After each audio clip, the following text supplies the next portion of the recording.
Mumbai पुण्यामधल्या top 9 बातम्या पाहूयात। मुंबईमध्ये मस्जिद बंदर परिसरामध्ये अनधिकृत कबूतरखाना सुरू, नागरिकांकडून कबुतरांना खाद्य टाकल्याचं समोर।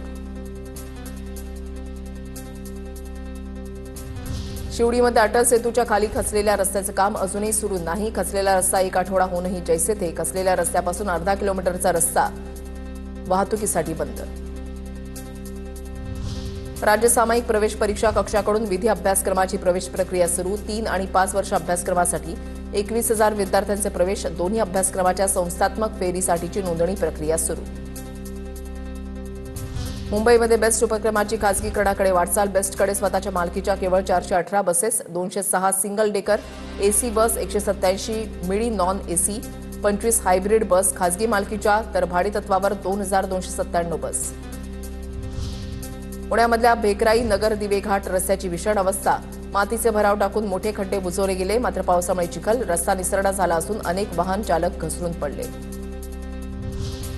पुणे शहराचा पाणीपुरवठा उद्या बंद राहणार, तर शुक्रवारी कमी दाबानं पाणीपुरवठा, देखभालीच्या कामासाठी निर्णय, पाणी जपून वापरण्याचं प्रशासनाचं आवाहन।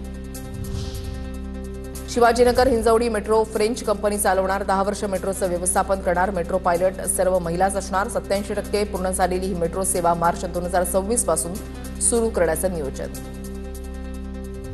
पुरंदर इथल्या प्रस्तावित आंतरराष्ट्रीय विमानतळासाठी 72%हून अधिक जागांची संमतीपत्र प्रशासनाकडे जमा, संमतीपत्र सादर करण्यासाठी गुरुवारपर्यंत मुदत, सुमारे 3,000 एकर जागेचे भूसंपादन करणार। मुंबईतील मोनोरेल सेवा 20 सप्टेंबरपासून तात्पुरत्या स्वरूपामध्ये स्थगित, मोनोच्या अपग्रेडेशन आणि कार्यक्षमतेसाठी MMRDAचं पाऊल, काम पूर्ण झाल्यानंतर मोनो पुन्हा मुंबईकरांच्या सेवेमध्ये दाखल होणार।